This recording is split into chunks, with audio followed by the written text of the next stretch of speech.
Hey, so in this video, I'm going to just talk about getting an inspect done at MEPS and then swearing in. So I already had my full physical done at MEPS earlier. I did a video on that if you want to go back and watch it, but I needed to do an inspect because I didn't get to swear in that day. So all you do for that is you go into medical, females will take a pregnancy test, and then you'll go into the room where you did all your little exercises with the duck walk and stuff. You'll go into that room, and then you'll strip down to your bra and your underwear. They'll take your height and your weight, and then the doctor comes in, and he, like, literally looks at your hands, looks at your feet. You have to, like, do a stretch or something, and then he just asks you, has anything changed since the last time you were here? Have you had any surgeries, any medical problems, done any illegal drugs? Have you had any problems with the law, been arrested? Tell him no. And then you are good. That's it. You get to get dressed and go to your branch office. So for me, that was the Navy. I went into the Navy. I met with my classifier. Well, first I met with a guy that he went over all my background check information, just to make sure it was all filled out and that it was all accurate. I had done that the last time I was at MEPS, so this time it was really quick because he's like, I remember you. I remember we went over this, so we'll just do it real quick to make sure nothing's changed and if we have to add anything, which nothing changed. So then I met with my classifier to pick out my job. He just asked if I had a specific job in mind, which I did. And then he asked me a few more questions to pick out a backup job just in case. So he just asked what kind of things you're interested in, when do you want to leave for boot camp, just whatever.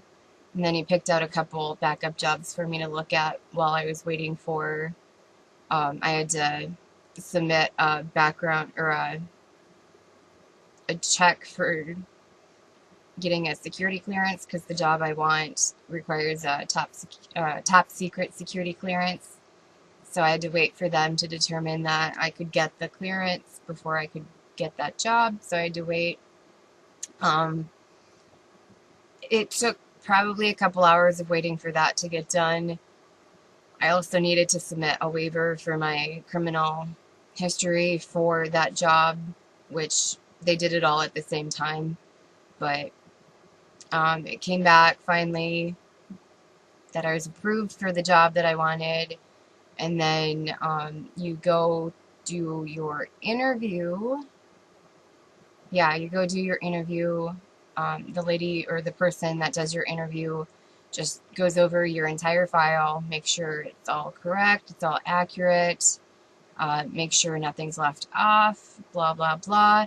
That is not the right time to all of a sudden remember, oh, when I was 6, you filled out all these forms at least 3 times. If you didn't put it then, don't say something now.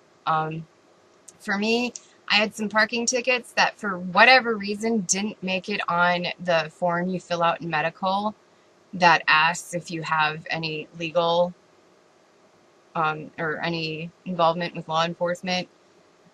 My other thing made it on there, but for some reason the parking tickets didn't, and I don't know why, because I remember writing them down, or writing down that I had them, but they didn't make it on there.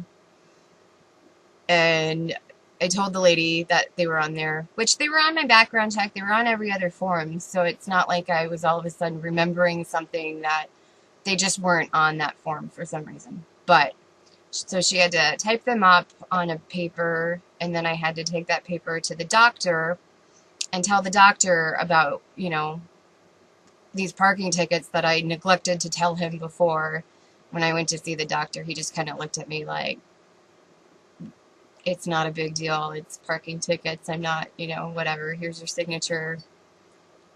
Good luck. Like, no big deal. He wasn't concerned about it. And then I had to have the Navy sign off on that form, which they were just like, is everything good? Like, you've been in there for a really long time. Like, we're starting to worry about you. And I'm like, I'm good. I just need a signature. And they're like, okay, here's your signature. So I went back to the other person to finish my interview.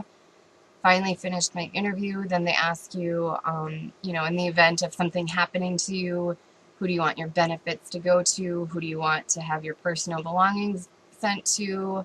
Who do you want to ID your body?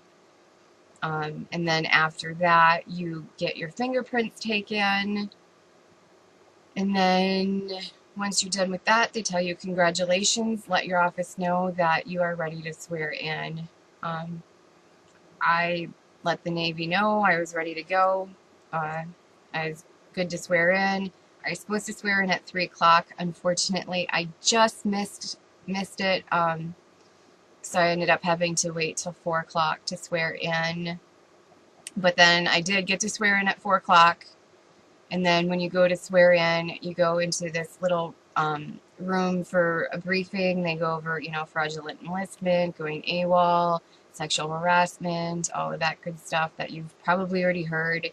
And then they go over how to stand at attention, at parade rest. They tell you what the oath is and kind of go over it. So when you're repeating it, you're, you know, prepared. And then you go into the ceremony room. If you have friends or family that's coming to watch you swear in, they come into the room so they can watch. And then the officer comes in that does the ceremony, stand at attention, they do the oath. Once you're done with the oath, you go back into the little room that you were in before. You sign your contract officially, 2 fingerprints and a picture, and then you are done for the day.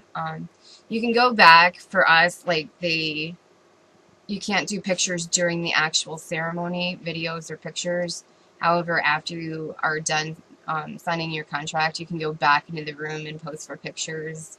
And the officer was really nice about it, and he was like, if you want video, like, we can redo the ceremony or just, you know, redo the oath for you, whatever you want. And I didn't do pictures, but then you go to the front desk, you get a copy of your contract, you check in with your branch office, get your stuff, and then you get to check out of MEPS, and you are done. So that was my day. I was there all day, like 6 o'clock in the morning till 4:45. So it was a full day at MEPS for me. But when I finally swore in, it was great. And then my recruiter is like, we were kind of worried about you for a minute because your interview took a long time, and then I didn't swear in when I was supposed to. And I was like, dude, it's me. Like, it's kind of a running joke now with my recruiters that something's going to go wrong, and we, you know, like, it's just a joke now. But I swore in finally, so good to go. If you have any questions, you can comment down below. I'll answer them best I can. But yeah, that was the best part of the day, was swearing in and leaving. But